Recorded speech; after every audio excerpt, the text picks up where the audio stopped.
Alright, tanaw na to kung makita ba na to ning atong crayfish ba. Nara siya oh. Muni atong crayfish. So West Poblacion Purok Uno, kailangan mo kidnon mo dahil ni ngita pataog pareha niya kadako kung naa ay nawala ang duckweed. Pinawad anong clue sukad nga nag-ulan 2 days straight nag-ulan, nawala ang duckweed, nag-shrink, nagagmay, nawala siya. Grabing pan sa ulan, but siya na paingon, wash out siya. So another day mo ni na-clear siya.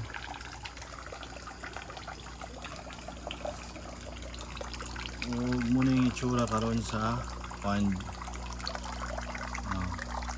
Another big size right there.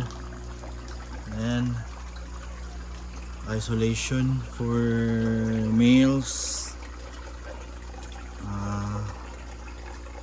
There you go.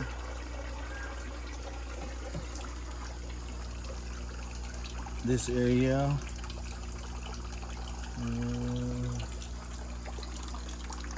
spotted. Uy, tilapia spotted. Tilapia. This is tilapia, guys.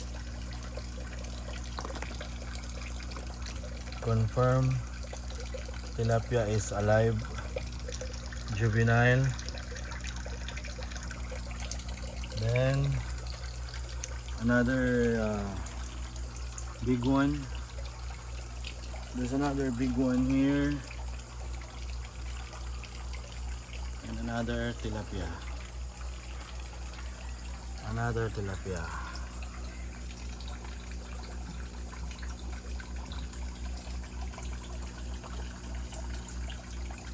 There you go. That's tilapia. Another tilapia.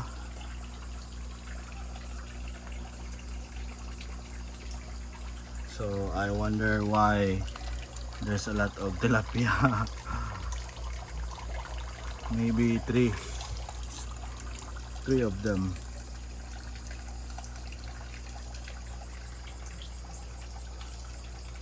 So let's see here.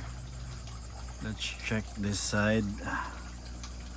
What we got here?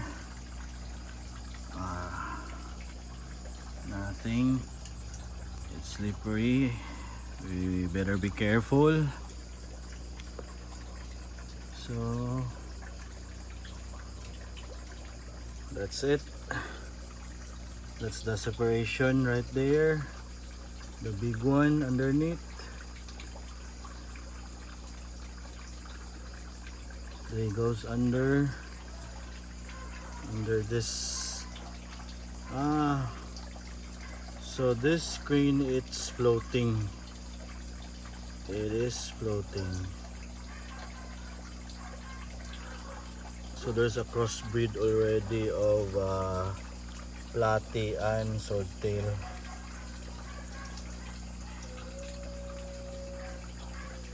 So the net is floating.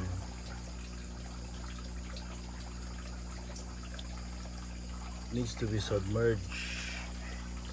Let's go back there. In this area, quite slippery.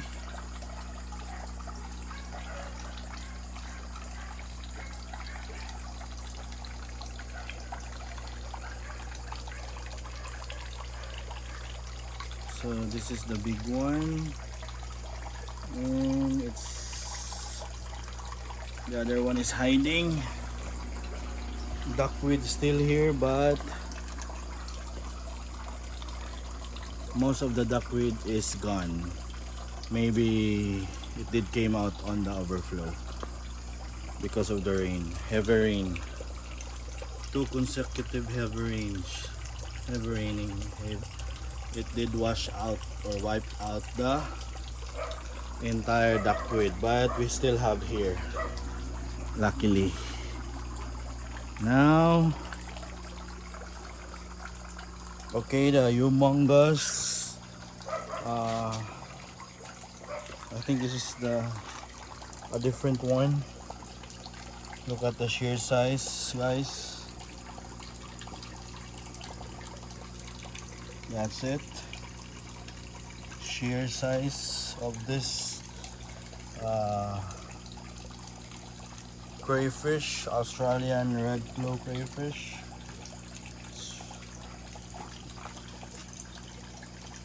Look at the size. That's the PVC pipe, that right there.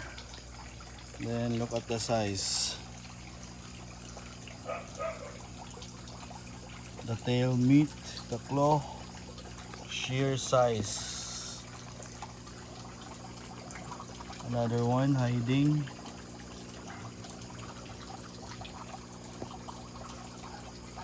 Okay, look at the size of it. Going to the hides. Then let's go back if we can see the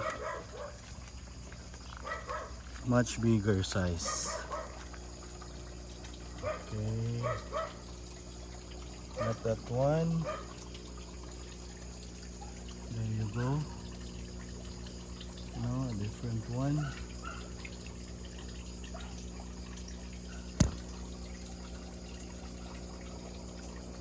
It's already gone.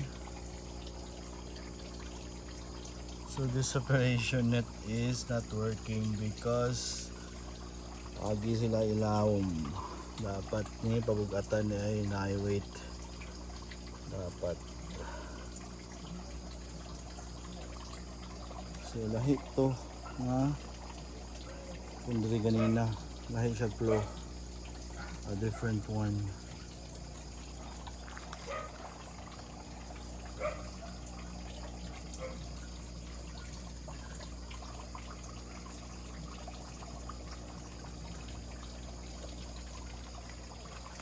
Let's check one more time.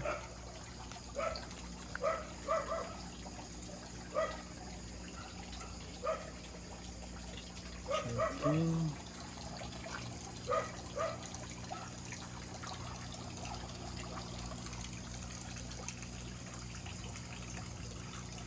Another tilapia here. Spotted tilapia. That's tilapia.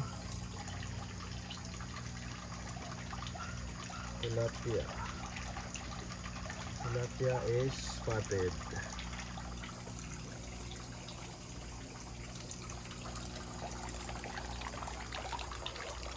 So, muna itong tilapia diri. Nakita yun. Then, pregnant. Here. Pregnant. With bloated ka.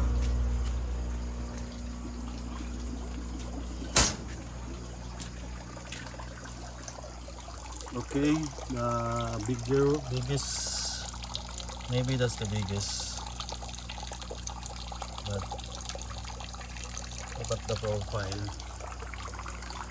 Let's see here, another turn if you can catch the another big one.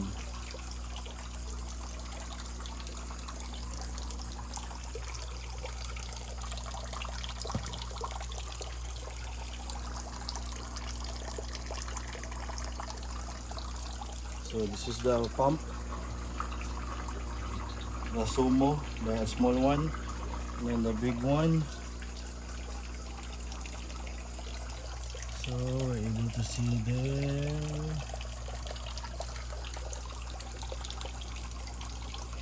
Maybe that's the one. But the claw, ang claw niya sa pikas, sa right, siguro, left claw is different.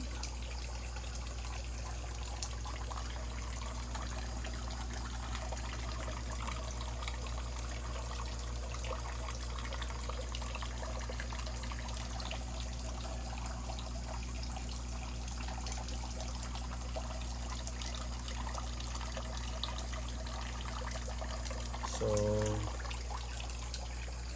we're not able to see the other one. I'm pretty sure the other big is a different crayfish. Maybe it's here, but it's really slippery.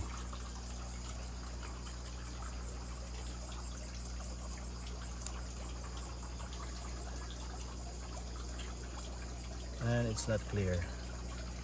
It's really murky out here.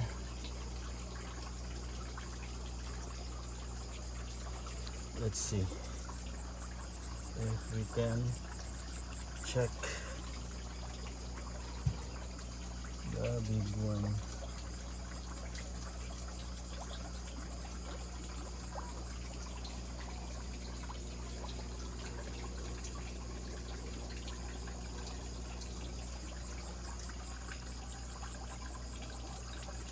I'm not sure if this is the one. Maybe, but it's really murky.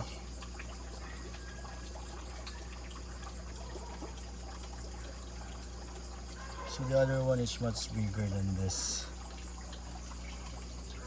Okay.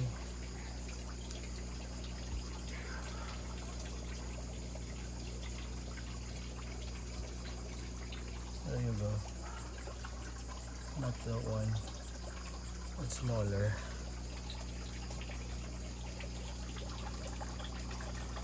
Let's go back for the last time, because this is only the pond that we have, so bear with me. I'm just looking for bigger crayfish, male with red claw. So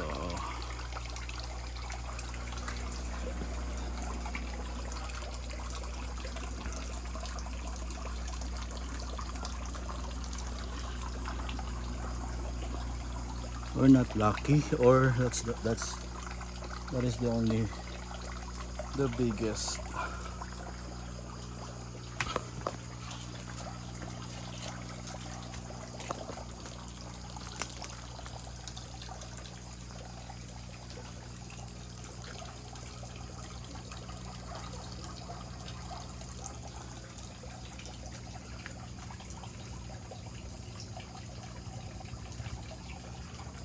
That's it. This is the biggest. Another one here. Then this is the big of them all. So confirm with a claw that it's a different claw, right? But it's really big, huge